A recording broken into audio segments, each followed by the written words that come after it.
E aí, pessoal, tudo bem? Voltamos agora com mais um bloco de revisão dos temas de direito do trabalho e processo do trabalho. Vocês já devem me conhecer, que a gente já está falando há um tempinho, mas deixa eu me apresentar. Meu nome é Luiz Pierre, professor aqui da LFG, e hoje vamos ter 30 minutos recheados de teses. Só tese. Tese para você lembrar, aulas rápidas, 3 minutos, 2 minutos, 5 minutos, muito, se forem uma tese.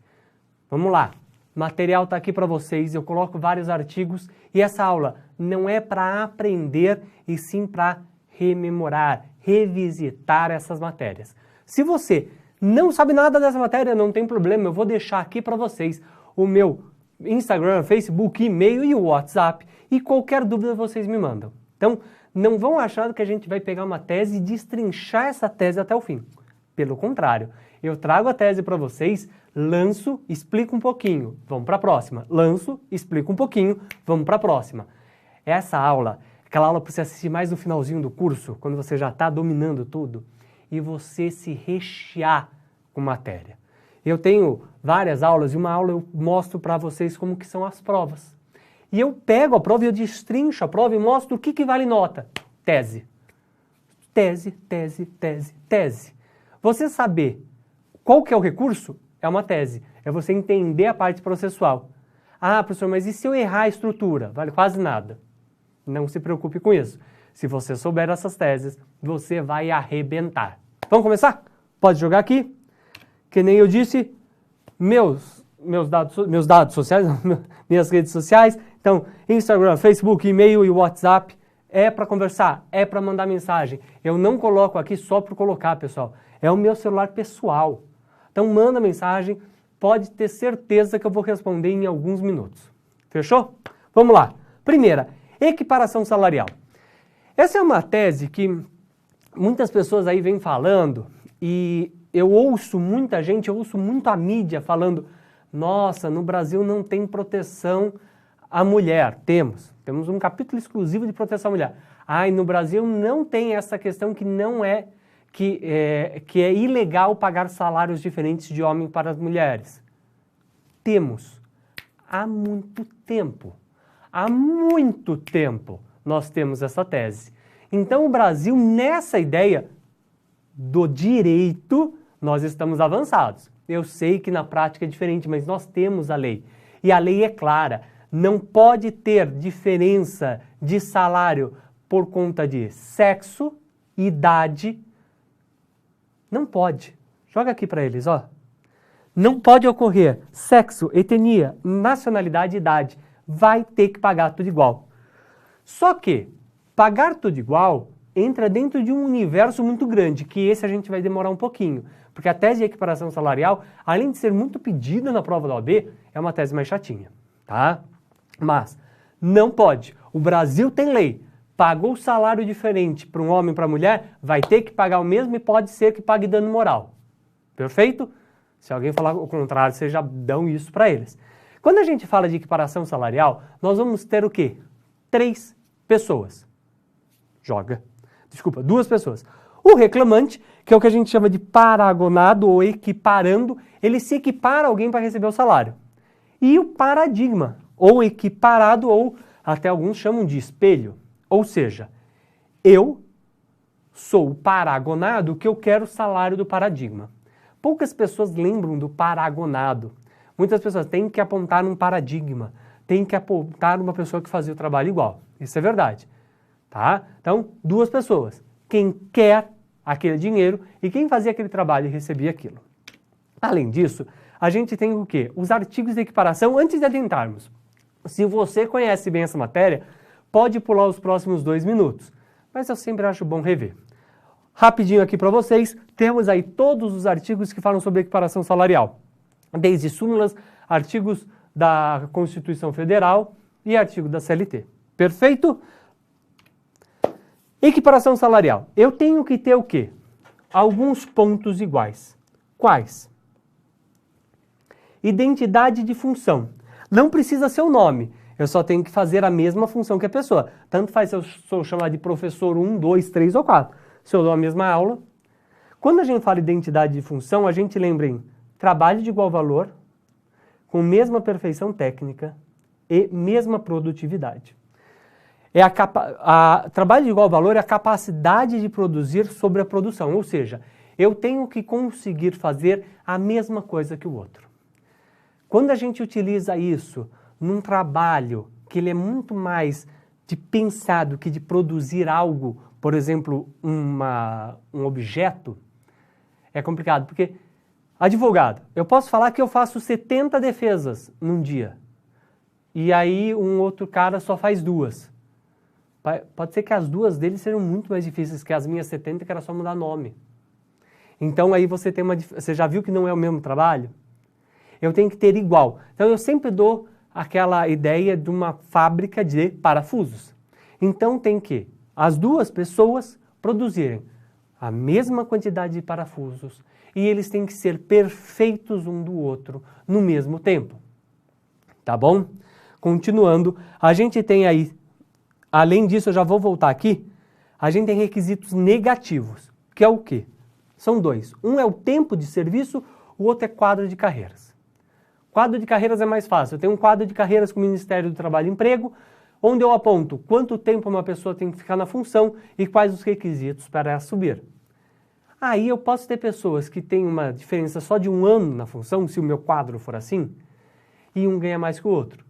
Mas é porque eu estou evoluindo eles. Se eu não tiver quadro de carreira, a única maneira de um empregado trabalhar igual ao outro e não receber o mesmo salário é por tempo. Aqui é que é importante. Houve reforma. Antigamente eu tinha 2 anos. 2 anos na função. Então, o cara era parafusador lá, e aí ele já estava 3 anos sendo parafusador e entrou um novo. E esse faz a mesma coisa que ele. Mas um tem 3 anos de função, o outro tem 0. Não tem equiparação. 2 anos na função. Tanto faz da empresa. Veio a reforma. Tanto faz da empresa, não. 4 anos de empresa. Ele quis trazer o quê? Pô, se eu tenho uma pessoa que está há muito tempo na empresa, eu vou o quê? Valorizar ela. Então, se eu tiver esses 2 requisitos, ou 2 anos na função, ou 4 anos na empresa, eu tenho aí a possibilidade de não pagar a equiparação salarial. Eu pulei essa questão no mesmo empregador e no mesmo estabelecimento. A ideia da equiparação salarial não se aplica nesse empregador único. Por quê? Eu posso ter empresas que, mesmo que eu tenha um dono, uma pessoa que manipula tudo, elas têm um poder final diferente. A gente sabe que a Brasil Cacau, se não me engano, é a mesma da Copenhagen. Mas a Copenhagen e uma outra, acho que é Brasil Cacau, mesma empresa. Mesma empresa. Tá? São dos mesmos, só que cada uma tem a sua identidade. Pô, o empregado às vezes da Copenhagen ele ganha mais. Por quê? Porque ele vende um chocolate mais caro. É um chocolate gourmet. O outro não. Então a diferença do empregador muda. Muda essa. Pô, mas não é a mesma pessoa que está pagando? Tudo bem. Mas eu tenho um chocolate às vezes que é mais refinado, tal, e o outro é diferente. Ah, mas eles fazem 30 chocolates iguais. Tudo bem. Tem a diferença dentro deles. Então, não importa ser só dentro do mesmo empregador. Porque você tem que ter a identidade daquela fábrica. Outra coisa é a localidade. Fala-se que a equiparação salarial é no município. E é muito simples, pessoal. Quem mora em São Paulo e Rio pagam o maior valor para viver. Tá? Eu falo isso e é muito... Se você vai em São Paulo, no Rio de Janeiro, comida quilo a R$90 é normal. Normal, é caro, mas é fácil de encontrar. Às vezes você vai numa cidade do interior, não tem. R$90 você come o restaurante inteiro, às vezes. Olha a diferença. Então, por conta desse poder aquisitivo, dentro de cidades que são mais caras para se viver, se paga mais. Não é só porque eu trabalho, não é só pelo trabalho, mas sim porque eu tenho que ter uma ideia social por trás do salário. Perfeito? Então, coloquei tudo aqui para vocês, tanto dessa questão do mesmo empregador, tanto do estabelecimento, dos requisitos negativos. Tá bom? Eu trouxe aí as possibilidades e novidades que nós temos com a reforma, tá? Dentro da equiparação salarial, principalmente, se eu tiver uma pessoa que foi readaptada por conta aí de uma deficiência física, não vai poder ser paradigma. Eu tenho aí paradigmas remotos, eu não vou poder utilizar mesmo que eles trabalhem, porque um está trabalhando na casa dele, ele não tem controle de jornada, o outro está dentro da empresa, tá? E aí, multa em favor do empregado discriminado, ou seja, tá aí quem fala que não é ilegal pagar salários diferentes para a mesma função. É ilegal. O pessoal respeita? Agora eu vou falar. Não respeita. A quantidade de pessoas que tem uma diferença salarial por idade e por sexo é gigantesca. Mas tem lei e está aí. Infelizmente, o ônus da prova é do empregado, o que prejudica aí. Perfeito? Matamos a equiparação? Essa demorou porque é muita tese. Temos a equiparação com a administração pública. Pode? Não pode. Lembrando, sociedades de economia mista não entram nessa regra. Artigo 37 da Constituição fala que eu não vou poder me equiparar ao servidor público e a súmula 455 fala que sociedades de economia mista não têm a vedação da equiparação. Salário e não integração. Vamos lá. Salário é tudo que eu ganho como contraprestação do meu serviço. Esse é o meu salário. Tá? Eu tenho adicionais, eu tenho gorjetas, eu tenho gueltas que vão formar ao final uma remuneração. O meu salário é o que eu ganho pela contraprestação do serviço. Existem algumas questões que não integram o salário. Lembrando, houve alteração da reforma, houve alteração da CLT, reforma trabalhista. Vale o artigo 457, parágrafo 2º, ele trouxe diversas mudanças, 458, parágrafo 2º, trouxe diversas mudanças e tem que se utilizar ele. O valor relativo à assistência prestada por serviço médico odontológico, inclusive reembolso de despesas médicas, não integram o salário, tá? O 457 também vai trazer sobre essa reintegração. E um ponto importantíssimo aí, tá? É o quê? Despesas de viagem. Antigamente eu tinha 2 súmulas que tratavam sobre as despesas de viagem e falavam que elas não podiam exceder 50%. Se eu ganhar um salário de R$1.000 e ganhava R$499 como despesa de viagem, ok. Se ganhasse 501, virava salário. Não tem mais isso. Eu tinha também o vale-refeição. Se a empresa tivesse pelo PAT, né? O programa de auxílio de alimentação ao trabalhador, etc. e tal, não era salário.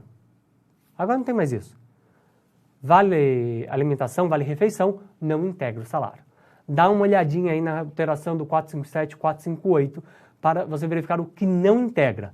Outra coisa importante foram os prêmios que não integram mais salário. Continuando aqui, autenticação de documento. Nós temos que lembrar o quê? Quando você vai juntar um documento num processo, antigamente você tinha até o processo físico, você podia juntar um documento original. Mas é meio problemático alguns documentos originais você juntar, né? Então você não vai juntar o seu RG lá, o original. Você tem uma cópia autenticada ou uma cópia.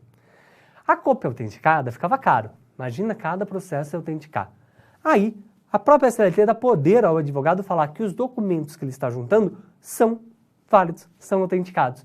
Então o advogado vira e fala, ó, eu falo, esse documento é autêntico. Se o advogado junta um documento que não seja autêntico, ele vai responder por isso, tá? Então aí, se eu juntar um documento que não seja autêntico, o advogado que se responsabiliza. Importante, se a outra parte impugnar, eu tenho que apresentar ou uma cópia autenticada ou original. Perfeito? Então, a outra parte fala, não, esse documento não é original. Né? Ele está diferente do original. Eu junto o original, eu que juntei o primeiro, para provar. Porque a pessoa do outro lado, ela não tem como provar e juntar esse documento. Perfeito? Se tiver aí um ponto a mais, alguma questão aí que você verifique uma assinatura errada, você vai fazer uma perícia para validar isso. Certinho? Continuando. Compensação. Pessoal, aqui eu trouxe para vocês não só a compensação, como retenção e dedução. Compensação, retenção e dedução. Nós vamos tratar desses 3 porque eles são muito parecidos, tá? E como eles são utilizados como matéria de defesa, é importante você separar um por um. Por isso que eu deixei os conceitos claros. Vem comigo. Compensação ocorre quando o reclamado e o reclamante, ou seja, autor e réu, verdinho aqui, são credores e devedores simultaneamente, ou seja, eu devo e você me deve. Você me deve, eu estou te processando, você era meu empregado. você está me processando que você era meu empregado. Você está falando que eu te devo 70 mil reais. Aí eu viro e falo, mas ele me deve 60 mil. Vamos compensar os valores? Deixa quieto? Fechou. Pode. Matéria de defesa, o crédito deve ser de natureza trabalhista, ambos, para ter a compensação, tá? E eu vou utilizar isso na defesa. Ou seja, pessoal, eu só posso compensar créditos de igual natureza. Eu não posso compensar banana com maçã. Eu não vou poder compensar uma verba indenizatória com uma verba salarial. Principalmente que a verba salarial, além de ser utilizada para a subsistência do empregado, ela tem os reflexos, o que não existe na indenizatória. Então, só posso compensar, que é a primeira, verbas de igual natureza. Vamos para o próximo, retenção, joga aqui. Eu vou ter a possibilidade da empresa reter algo que é do empregado até ele pagar uma dívida. Ou seja, o empregado está me devendo dinheiro. O empregado deixou, sei lá, o celular dele jogado lá na sala, em alguma parte da empresa. Eu seguro o celular e falo, só te devolvo o celular se você me pagar o que deve. Retenção, eu vou reter algo. Posso reter também salário e etc, desde que respeite os limites. Reter. Não é que ele me deve e eu te devo. Não, você me deve, eu estou segurando uma coisa quase como, uma garantia de que você vai me pagar. E último, dedução. Ocorre quando o empregado pede algum direito que já foi pago. Olha. Eu pedi, por exemplo, hora extra. Só que eu recebi já todas as minhas horas extras. E aí eu vou fazer a dedução do que já foi pago. Compensação, compensar valores de igual natureza. Retenção, quando eu estou retendo algo de uma pessoa porque ela vai ter que me pagar. Dedução, você fala que eu te devo 80 mil. Desses 80 mil tem 20 mil de horas extras que eu já te paguei. Eu vou deduzir dos 80 esses 20. Perfeito. 3, que são muito parecidas. São matérias de defesa, eu tenho que utilizar isso no primeiro momento que eu falo do processo, mas elas têm um objeto diferente, tá? Lembrando que pode ser decretada de ofício a própria dedução para não ter o enriquecimento ilícito, ou seja, se eu fiz na minha defesa, juntei os olerites mostrando que eu fazia o pagamento das horas extras, o juiz de ofício fala, já teve o pagamento, eu não preciso fazer isso. Por quê? É de ordem pública, eu não quero que uma pessoa enriqueça de maneira ilícita, que ela ganhe dinheiro de uma maneira que ela não poderia. Perfeito? Vamos agora entrar no Vale Alimentação. Você lembra que eu falei do 457? Na outra eu falei do 458, agora 457. Não integra salário, houve uma alteração. Cuidado, pois eu tenho o 458 e súmula falando que Vale Alimentação integra salário. Vamos relembrar uma coisa, eu falo isso em toda a aula aqui de teses. Artigo 8º da CLT não permite que uma súmula, uma OJ, o entendimento jurisprudencial, consolidado ou não, bata de frente ou crie novos direitos do que já tem numa lei. Então, súmula, OJ, entendimento jurisprudencial, nunca vai poder bater de frente com lei. Antigamente podia. E aí a gente utilizava o quê? Tinha um embate mais benéfica, indúbio pro operário. Hoje, vou utilizar a lei. Entre duas leis, ok. Mas entre uma lei e uma súmula, eu utilizo a lei. Perfeito? Aqui, professor, tem duas. Tem a súmula, o artigo 457 e o artigo 458. Eu vou usar o entendimento mais novo. E não é que ele vai ser prejudicial ou não ao empregado. A gente tem que sempre analisar se existe ou não uma nulidade. Uma empresa que dá um VR para a pessoa não tem nulidade. Uma empresa que nem pode, mas dá dinheiro como vale-refeição, está mascarando salário. Então a análise disso vai verificar. E aí eu sou muito sincero. A gente sempre tem que tomar cuidado, por quê? A empresa, ela não é boazinha, ela quer ter lucro. A função da empresa é ter lucro. A função do empregado é ganhar o salário dele. Quando o empregado quer ser espertinho, ele arrebenta com a empresa. Quando a empresa quer ser espertinho, ele arrebenta com o empregado. E a lei, no final, ela vai estar ali para quem conseguir mostrar melhor a sua visão. Então, sempre, tanto para vocês que estão estudando, quanto para vocês que vão assessorar empresas e empregados, tentem sempre se colocar na ideia do quê? Não é para prejudicar, é para eu pegar o que é justo. Então, imagina você entrando com uma ação falando o 458 fala que vale alimentação é salário. Pô, você quer quebrar a empresa, você sabe que não é. E o valor que você vai receber é insignificante. Então, vamos sempre advogar da melhor maneira, né? Da mesma maneira, advogados de empresa, ajudar aí para que o RH e o pessoal não façam umas besteiras. Fechou? Continuando. Desconto salarial de frentista com relação ao cheque devolvido. Vamos lá. É válido? É válido. É válido desde que eu tenha aí uma convenção, um acordo coletivo. Eu tenho que analisar ele. Então, sempre cuidado quando você for ver essa questão de desconto. Aqui eu tenho a OJ, o artigo 462, pode jogar, que vão falar dos descontos salariais. Lembrando, não pode descontar do salário o valor do cheque devolvido. O que vai acontecer, aí eu só vou poder descontar se observar as recomendações da convenção coletiva. Se não tiver uma convenção coletiva falando sobre isso, não pode, é ilícito. Perfeito? Por quê, né? Só para vocês entenderem. Eu não posso aplicar o ônus do empregador, que é verificar se a pessoa tem ou não tem dinheiro, para o empregado. Né? Ah, mas aí eu faço um monte de procedimentos, tá? Imagina você, frentista, que você ganha para encher o carro. Você pega um cheque, aí você tem que entrar no site do Serasa, verificar, pô, você já está desvirtuando o serviço da pessoa. Não, tá? Se a convenção coletiva entende que isso está dentro, ok, mas aí foi um entendimento da categoria. Profissional autônomo. A gente sabe que a competência da Justiça do Trabalho está no artigo 114 da Constituição Federal. Pode ficar aqui comigo. Mas é importante você lembrar que a Justiça do Trabalho ela vai pegar diversas questões, tudo que estiver interligado ao trabalho. Honorários não. Honorários eu vou ter que entrar na Justiça Comum, tá bom? Então, fique esperto, antenado, que todo mundo acha que como é uma prestação de serviços, entraria na Justiça do Trabalho. Mas não é, porque é uma relação 100% contratual. Então, cobrança do profissional autônomo, a súmula 363 do SGJ fala que é a Justiça Comum. Também o artigo 593. Empregado doméstico.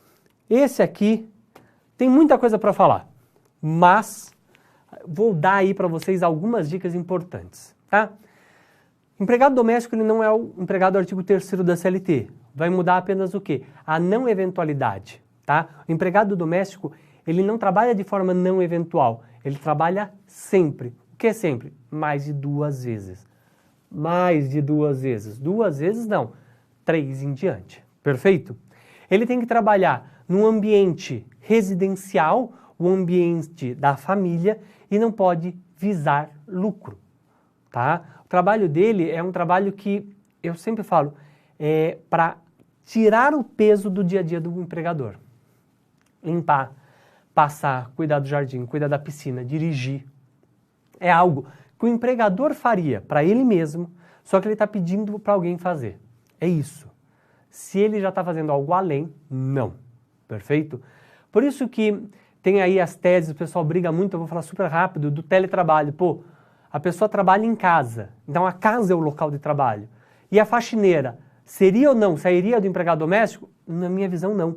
Se ela continua só limpando a residência da pessoa, né, e o local ali que ela trabalha não é 100% para não é só o trabalho, não aluga uma sala para trabalhar, ele tem a casa dele e um quartinho para trabalhar, eu entendo que está dentro da visão. Perfeito? Lembrando aí, eu tenho a Lei Complementar 150, tem que estudar, importantíssima, tá? E a súmula 337, que vai falar que o empregador doméstico, o preposto do empregador doméstico, também da MP e da ME e EPP, desculpa, não precisa ser um sócio, tá? Eu posso levar um pai, um filho, uma pessoa, por exemplo, a pessoa entrou com ação, quem contrata empregada na sua casa? Na minha casa, minha mãe. Mas e no processo pode ir eu, minha irmã, minha mãe, meu pai. É o núcleo familiar que a gente chama. Certinho? Vamos lá, mais um. Prova emprestada. Prova emprestada vai ser o último tópico aqui que nós vamos tratar nesse. Quando eu não posso fazer uma prova, ou quando é mais simples eu emprestar a prova de algum outro processo para mim, eu utilizo a prova emprestada. Vou fazer uma perícia. Não existe mais o local. Perdeu o direito? Não.